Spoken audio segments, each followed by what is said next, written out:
प्यार करा उसने अपनी बहू और बेटी के लिए एकत्रित किया। कितना समर्पण। पति बाहर जाता है, भूख लगती है तो थोड़ा सा बाजार से मंगा कर भी खा लेता है, अपनी दुकान पर, अपने ऑफिस में, अपनी व्यापार में, रास्ते में, मार्ग में। घर की स्त्री को भूख लगती है, बहू को अगर भूख लगती है तो 50 बार विचार करती है, मैं रसोई घर में जाऊंगी और लोग देखेंगे कि बनाकर खा रही है, कल से लोग क्या कहेंगे। भीतर संकोच होता है, भीतर थोड़ा संकोच उत्पन्न होता है, और भीतर जब संकोच उत्पन्न होता है तो वो संकोच कहीं ना कहीं उस स्त्री को भीतर से खटकता है कि मैं अपने जीवन को जी रही हूं समर्पित कर कर, समर्पण कर कर।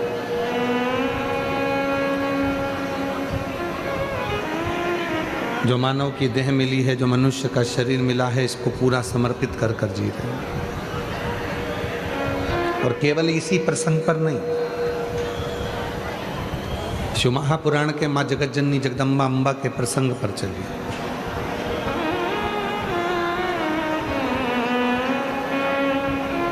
सती मैया, माता सती अपने पिता के घर में यज्ञ में गई हैं। शिवजी ने मना करा था मत जाओ, पर एक नारी ये विचार करती है कि मेरा जो मायका है, मेरा जो मायका है, विकास करता है और कैलाश पर निवास करता है, शमशान में निवास करता है, इसलिए हो सकता है कि तुम वहाँ जाओगी और तुम्हें आदर नहीं मिले, सम्मान नहीं मिले, सत्कार नहीं मिले, हो सकता है। और देख लिया संसार हमने, सब मतलब के यार हमने देख लिया, झूठे नाते झूठे रिश्ते, झूठे नाते झूठे रिश्ते, अरे झूठा है संसार हमने सब मतलब के यार हमने देख लिया संसार हमने देख लिया। सती, तुम्हारी जितनी बहनें यज्ञ में आई हैं सबका सम्मान होगा। कामदेव की पत्नी भी रति भी यज्ञ में आई है तो उसका सम्मान होगा, पर सती तुम्हारा सम्मान तुम्हारे पिता के घर में नहीं हो। सती ने अपने पति भगवान देवाधिदेव महादेव से पूछा कि नहीं होने का कारण क्या है। और संपूर्ण जितने भी आस्था चैनल पर कथा सुन रहे हैं, जितने फेसबुक यूट्यूब पर कथा सुन रहे हैं, जितने इस पंडाल में बैठकर भूसावल की भूमि पर कथा श्रवण कर रहे हैं, ध्यान लगाकर सुनना कि शिवजी ने कितनी बड़ी बात कही। सती, कामदेव की पत्नी रति का सम्मान होगा, चंद्र की पत्नी 27 पत्नियों का सम्मान होगा, तुम्हारी 60 बहनों का सम्मान होगा, पर तुम्हारा सम्मान नहीं होगा। क्यों? क्योंकि तुम्हारे पिता को मालूम है सबके घर में धन है, सबके घर में सोने के सिंहासन है, सबके घर में चांदी की थाली है, सबके घर में खूब सुंदर सुंदर महल हैं, केवल तुम एक अकेली हो जिसके पास महल भी नहीं है, सोने की थाली भी नहीं है और सोने के सिंहासन भी नहीं है। दुनिया धन का सम्मान करती है, इंसान का नहीं।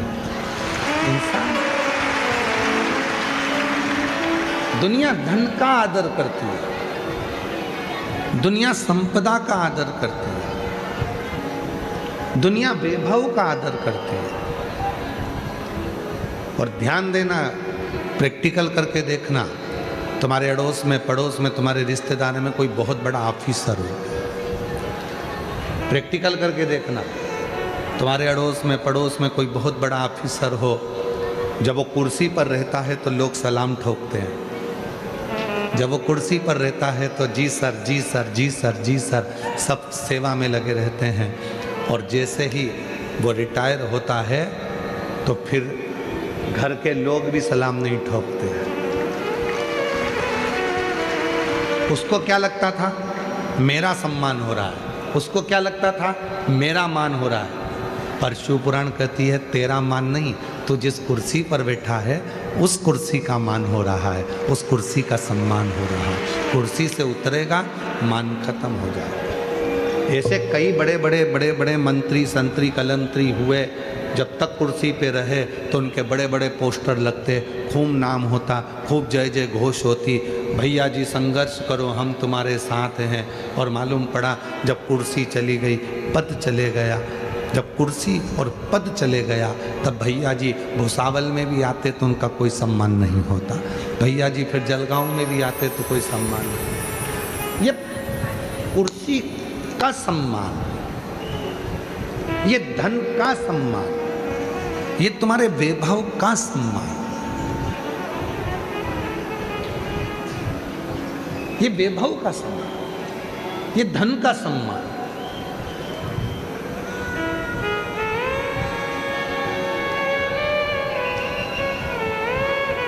तुम्हारी कुर्सी का सम्मान, धन का सम्मान, वैभव का सम्मान है। और ध्यान देना, ये वैभव का सम्मान नहीं, शिव पुराण कहती है कि अपना व्यवहार ऐसा बनाना कि कुर्सी और पद चले भी जाए तो तुम्हें लोग हाथ जोड़कर प्रणाम करते हैं, नमन। हिम्मत बुरे कर्म कर वरना पछताएगा, भगवान की आँखों से बच नहीं पाएगा, तू बच नहीं पाएगा। अरे ओ अज्ञानी मत करना, अरे ओ अज्ञानी मत करना, तेरे कर्म का फल तू ही पाएगा, जैसा किया तूने तेरे आगे आएगा। मत बुरे कर्म कर वरना पछताएगा, भगवान की आँखों से तू बच नहीं पाएगा, तू बच नहीं पाएगा। अपना स्वभाव अच्छा बना।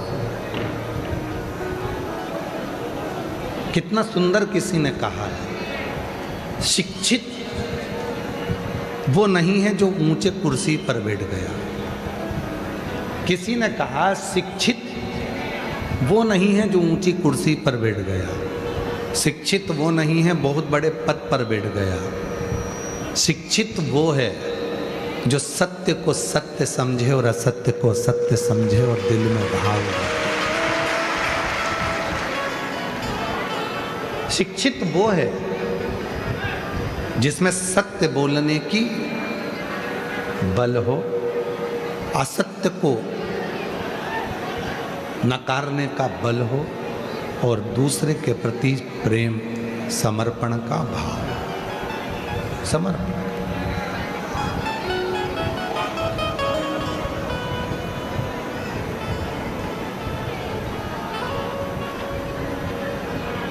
हमारे इस कथा के जो जजमान हैं श्री रतन जी, श्री विजय जी, श्री अजय जी, भोई परिवार,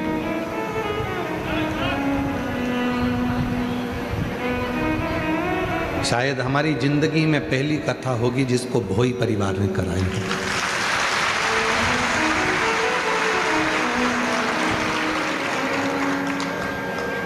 और ये कथा आज की नहीं है।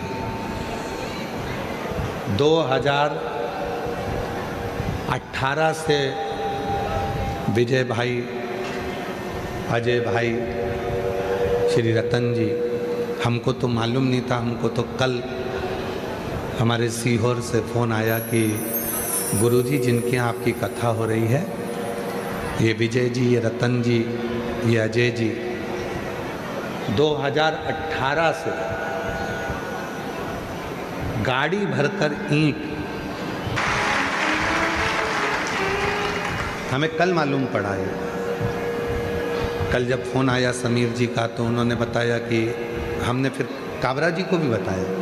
काबरा जी कल बैठे थे अपन, तो हम काबरा जी को भी बोले कि ये विजय भाई का, ये रतन भाई का, ये अजय भाई का, ये भोई परिवार की बड़ी कृपा हुई।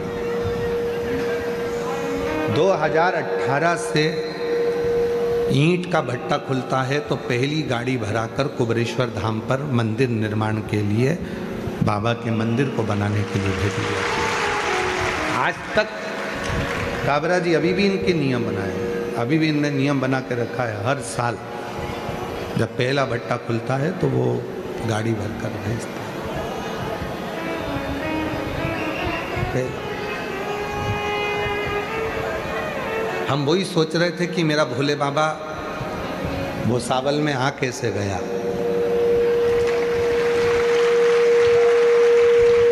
भुसावल की पवित्र धरा पर भोलेनाथ जी पहुँचे कैसे। तो ये निमंत्रण आज का नहीं है। ये विजय भाई ईंट भेजने के बहाने कुबेरेश्वर महादेव को यहाँ निमंत्रण देते रहे कि तुम्हें आना पड़ेगा, तेरे मंदिर में आना मेरा काम है और मेरी बिगड़ी बनाना तेरा काम। ये भक्ति है। और विजय भाई, अजय भाई, रतन जी, मैं आपको धन्यवाद देता हूँ। आपने कभी हमको भी नहीं बताया सीहोर में आकर कि गुरुजी हमारे यहाँ से गाड़ी भरकर ईंट आती है। इसको कहते हैं दान करना। इसको कभी आपने हमसे मिले भी नहीं और हमको बताया भी नहीं कि हमारे यहाँ से गाड़ी भरकर ईंट आती है और इतने सालों से ईंट आती रही।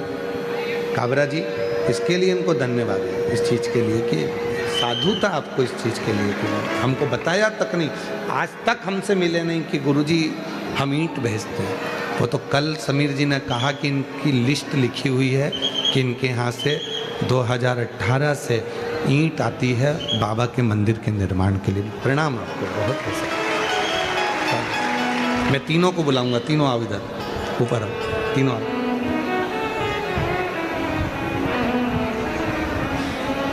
माला, माला तो नहीं, माला।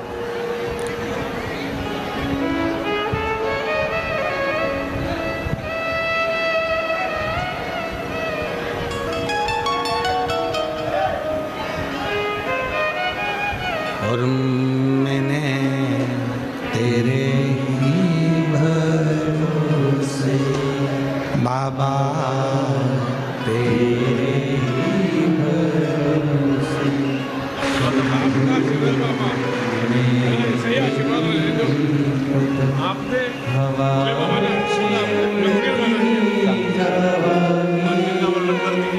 तीनों पिता और दोनों बेटों के लिए एक बार जोरदार ताली बजाएं साथ में।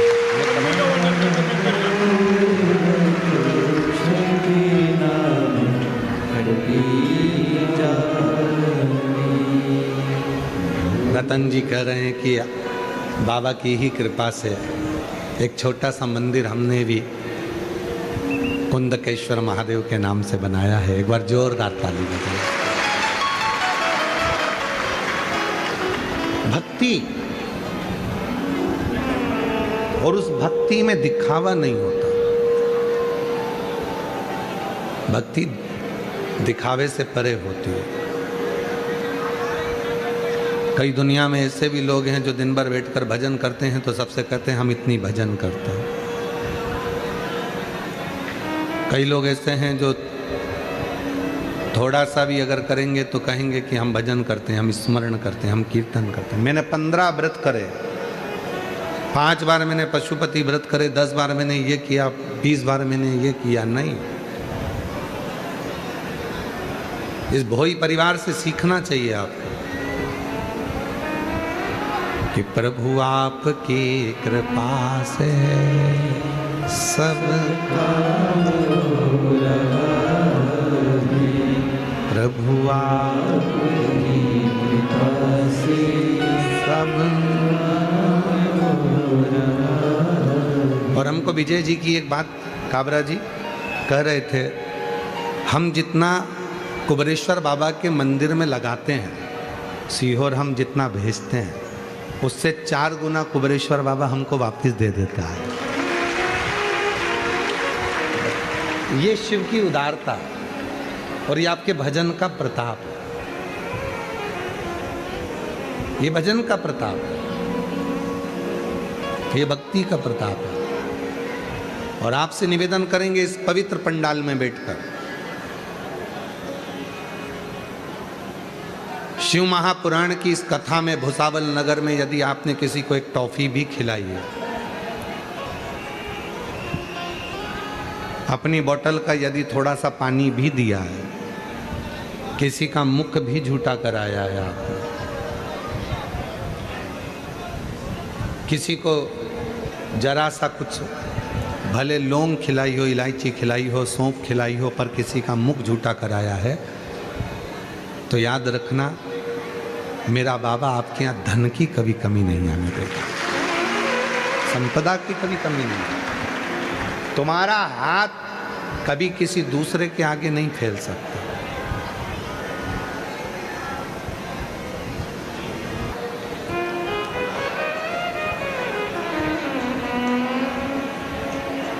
शिव कथा कर रही है, भगवान शंकर का चरित्र कह रहा है, शिव महापुराण की कथा कह रही है, शिव तत्व कह रहा है।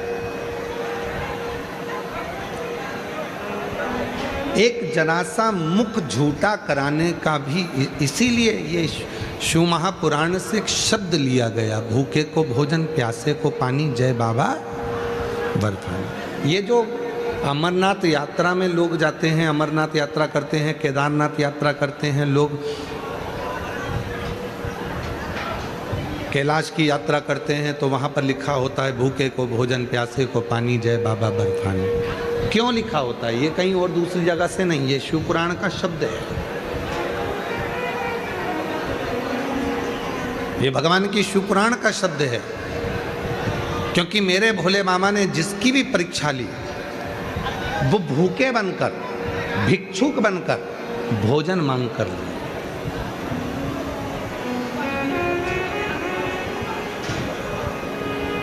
पूरी पुराण को उठाकर देख लीजिए, कम से कम मेरे देव अधिदेव महादेव ने जिसके यहाँ भी परीक्षा ली, उसके यहाँ भूखे बनकर, भोजन मांगकर, पानी मांगकर, भिक्षुक बनकर परीक्षा ली है। और आज भी मेरा भोले बाबा कथा के पंडाल में जब 7 दिन आकर बैठता है, तो आपकी परीक्षा कहीं ना कहीं किसी ना किसी रूप में ले लेता है, कहीं ना कहीं किसी ना किसी रूप में वो परीक्षा लेता है, और परीक्षा लेकर वो आपकी झोली खुशियों से भर देता है, किसी ना किसी। तो शिव पुराण कर रही है, भगवान शंकर का पवित्र चरित्र कर रहा है। शिक्षित जितना बन सके आप लोग सावधानी रखकर कथा को सुने। आज की कथा के लिए दुनिया तरसती है, क्योंकि मेरा बाबा जाते जाते जैसे मेहमान जाते हैं तो घर के बच्चों को कुछ देकर जाते हैं, उसी तरह मेरा बाबा आज जाता है तो आपकी झोली भर कर जाता है। इसलिए यहाँ पर कोई डीजे पर डिस्को नहीं हो रहा है, ना कोई कंपटीशन एग्ज़ाम हो रहा है, और ना कोई कवि सम्मेलन या कोई संगीत हो रहा है। यहाँ तो बाबा की कथा का आप लाभ ले सकें जितना ले, और अपने जीवन में उसको उतारो सुख से। शिव परीक्षा जरूर लेता है, किस रूप में आएगा कैसे आएगा, कब आएगा। एक प्रसंग है, चंचुला देवी ने तुमरुका जी से कहा,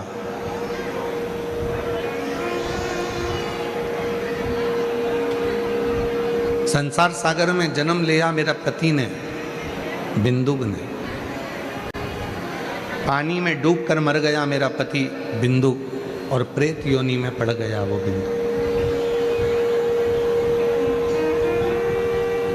उस बिंदु को प्रेत योनि मिल गई।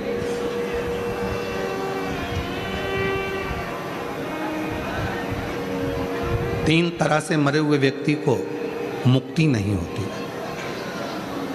उसका मोक्ष नहीं है। पहले नंबर पर है पानी में डूब के मरे हुए व्यक्ति की मृत्यु होने पर उसका मुक्ति नहीं है, मोक्ष नहीं।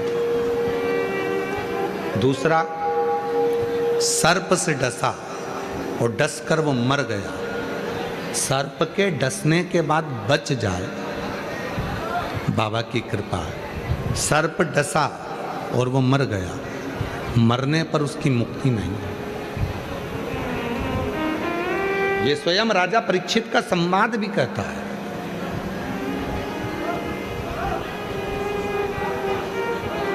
सुखदेव जी महाराज ने श्रीमद् भागवत कथा राजा परीक्षित को श्रवण कराई। 7वां दिन कथा का था। श्रीमद् भागवत में वर्णन आता है कि राजा परीक्षित को डसने के लिए तक्षक नाग आ गया। परीक्षित ने कहा, सुखदेव जी महाराज आप कहते हो कि मुझे तक्षक नाग डसेगा, मैं मरूंगा, पर मैंने अपने गुरु के मुख से सुना था कि सर्प जिसको डसता है और वो मर जाता है तो उसकी मुक्ति नहीं होती, उसको मोक्ष नहीं मिलता। तो फिर मुझे जन्म लेना पड़ेगा, फिर मुझे मरना पड़ेगा, फिर वापिस इसी जन्म में मरण में मैं पड़ा रहूंगा, जन्म मृत्यु में मेरा प्रपंच में चलता रहेगा। तो सुखदेव जी महाराज ने जो बात कही वही श्रीमद् भागवत की बात शिव पुराण में तुमरुका जी ने भी कही। सुखदेव जी ने कहा, राजन तक्षक नाग तुझे डसेगा, पर तेरे भीतर श्रीमद् भागवत के 18,000 श्लोक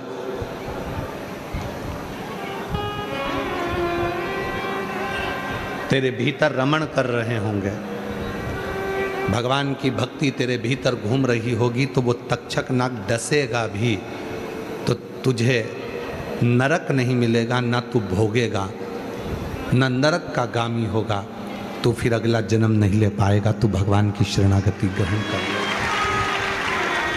जो सुखदेव जी महाराज के प्रसंग में आया वही प्रसंग में जो कोई भाई स्त्री के चक्कर में, किसी नारी के चक्कर में, कई लड़के कहते हैं उसने मुझे धोखा दे दिया, अब तो मैं मर जाऊं तो अच्छा। शिव पुराण कहती है मरना मती, उसने धोखा दिया है, तेरे माँ बाप ने धोखा नहीं दिया है, तेरे माता पिता तेरे साथ हैं।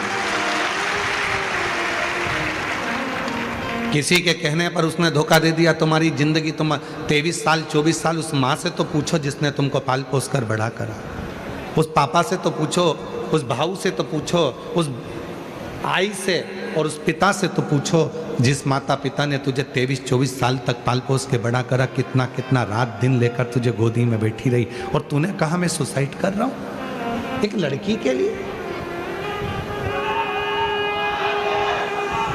एक लड़की के लिए तू सुसाइड कर रहा है। जरा विचार करो, क्यों, किस लिए? 3 तरह से मरे हुए व्यक्ति की मुक्ति नहीं है। पानी में डूबकर मरा हुआ, सर्प के डसे से मरा हुआ, स्त्री के चक्कर में मरा हुआ, और इसका प्रमाण भी श्रीमद् भागवत में, इसका भी प्रमाण भागवत में।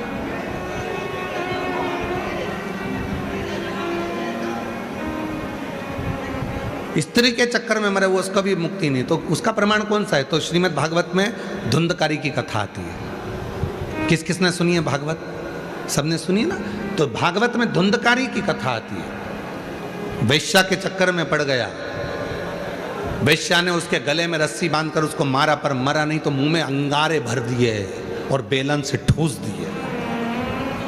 मुख में अंगारे भरकर बेलन से ठूसे, म्याल पर टांग दिया,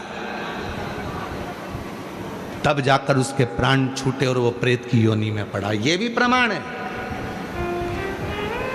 स्त्री के हाथ से मरा या स्त्री के लिए मरा, स्त्री के चक्कर में मरा। अब नवयुवक बेटा उन तो समझते नहीं है, धोखा दे दिया उसने, मैं मर गया। मरकर क्या करा? भुगतता फिरा। रिजर्वेशन अगर क्लियर होगा तो सीट मिलेगी, वरना बाथरूम के पास धक्के खाते खाते सफर करके जाना है। उसी तरह परमात्मा बुलाए, तुम्हारी उम्र पूरी हो और परमात्मा के वहां से निमंत्रण आए तो जाओगे, तो ऊपर तुम्हारी सीट जो बुक है वो मिलेगी, वरना भूत प्रेत यहाँ वहाँ भटकते रहो, यहाँ वहाँ डोलते रहो और नरक भोगते रहो, नरक भोगते रहो, भटक रहे। मेरी जीजियों से भी निवेदन है, मेरे जीजाओं से भी निवेदन है, कर्जा हो गया कोई बात नहीं, ज्यादा कर्जा हो गया कोई बात नहीं, लोग पैसा खाकर भाग गए कोई बात नहीं, कोई जमीन लेकर भाग गया कोई बात नहीं, कोई धन लेकर चले गया कोई बात नहीं, तुम्हारी किस्मत तो लेकर नहीं गया, किस्मत तो नहीं ले गया, धन ले गया, जमीन ले ली, प्रॉपर्टी ले ली, पैसा ले लिया, धोखा दे दिया, उसने नहीं पूछा, सम्मान नहीं हुआ, अपमान हो गया। इतने से के चक्कर में तुम अपना प्राण क्यों छोड़ो? कई बहुएं कह देती हैं मैं बहुत दुखी हो गई हूँ, अब तो मैं मर जाऊंगी, मेरा पति ऐसा है, मेरे पति ने ये कर दिया, मेरे ससुर ने ये कर दिया, मेरी सास ने ये कर दिया। वो कहती है मैं मर जाऊंगी। क्यों मरो? जिंदा रहो, छाती पे मूंग दलो, वहीं रहो, कहीं नहीं जाना। कई बेटियां कहती है मेरे ससुराल वाले मुझे कष्ट देते हैं, मैं मायके चली जाऊं। मायके क्यों जाना? तुम्हारे माँ बाप ने तुम्हें बलवान बनाकर पैदा करा है। संघर्ष करो, सामना करो, वहीं रहो, काम भी करो, मेहनत भी करो, बच्चों को पाल पोस के बड़ा भी करो और भगवान शंकर पर विश्वास करो, एक दिन वो तुम्हारा अच्छा समय लाकर छोड़े। क्यों सोचना?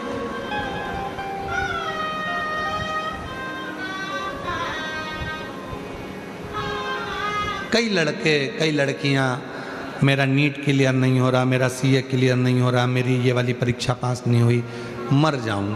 उसका साधन ये नहीं है। 12th क्लियर नहीं हुआ अच्छे नंबर से तो मर गए, सुसाइड कर लिया। 10th नहीं हुआ तो मर गए, सुसाइड कर लिया।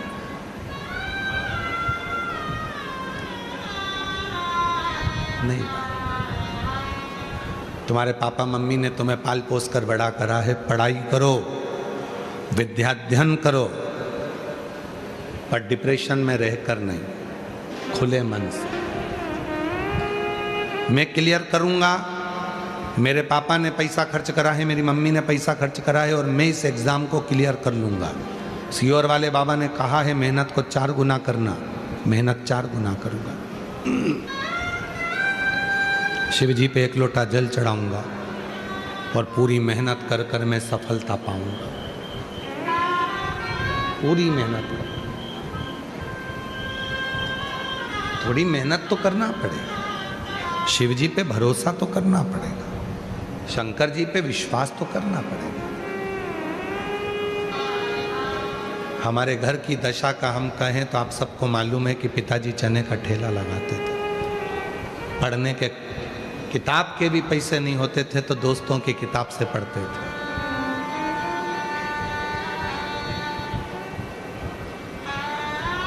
सबके यहाँ शादी होती थी, सबको बुलाया जाता था, पर हमारे घर को निमंत्रण तक नहीं आता था।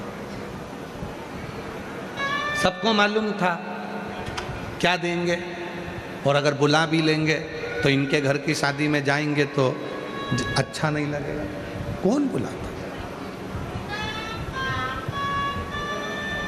जो शिवजी ने कहा, सती दुनिया धन का सम्मान और कुर्सी का सम्मान करती है। कुर्सी पे तुम टीआई हो, कुर्सी पर हो, तुम कलेक्टर हो, कुर्सी पर हो, तुम एसपी हो, कुर्सी पर हो, तुम कमिश्नर हो, कुर्सी पर हो, तुम तहसीलदार हो, कुर्सी पर हो, तुम मंत्री हो, कुर्सी पर हो। तुम राष्ट्रपति हो, प्रधानमंत्री हो, मुख्यमंत्री हो कुर्सी पर, कुर्सी से उतरने के बाद कौन सम्मान करेगा? अध्यक्ष हो, उपाध्यक्ष हो, कुर्सी पर।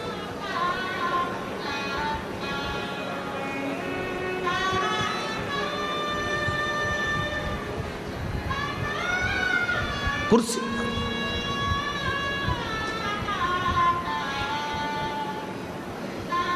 कौन बुलाता था? शिव जी के मंदिर में झाड़ू लगा देते थे, पानी भर भर कर शंकर जी को चढ़ा देते थे, पत्तियां तोड़कर शिव जी के मंदिर का श्रृंगार करते थे। पढ़ने के लिए घर में लाइट ना थी, इतना प्रकाश, रात को एग्जाम का जब टाइम होता था तो घर के बाहर टीन पर बैठकर अपना गद्दा लगाकर वहीं पढ़ते थे, जो खंबे में लाइट होती थी। कभी हमारा पुराना घर तो अब टूट गया, पुराने घर में खंबा था सामने, उसकी लाइट में टीन पर पढ़ते थे। कभी कभी शिव जी के मंदिर में जो लाइट होती थी, दीपक होता था, उसका स्मरण कर लेते। पिता का आंख का ऑपरेशन हुआ था, ठेला नहीं चला सकते तो ठेला धक्का कर लेकर जाते थे। कहीं ठेला लगाने का चालान भी कट जाता था तो जो दिन भर की कमाई होती थी वो भी चले जाती थी चना बेचने। सबने साथ छोड़ा, पर शंकर के मंदिर में जो एक लोटा जल चढ़ाते थे, उस शंकर ने हाथ पकड़कर आज यहां लाकर बिठा दिया।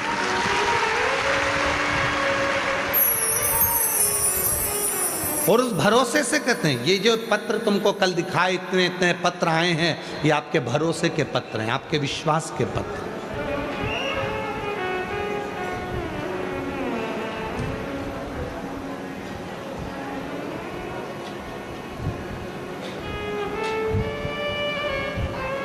अभी आईएएस ऑफिसर उनके एग्जाम हुए थे, उसमें क्लियर हुए, इतने 800 के करीब में कुछ नाम आए हैं। उसमें से 300 नाम वालों ने श्री शिवाय नमस्तुभ्यम लिखा है अपने ट्वीट पर। उनकी मेहनत रंग लाई है, उनका परिश्रम रंग लाया है, और शिव जी पे करा उनका भरोसा रंग लाया,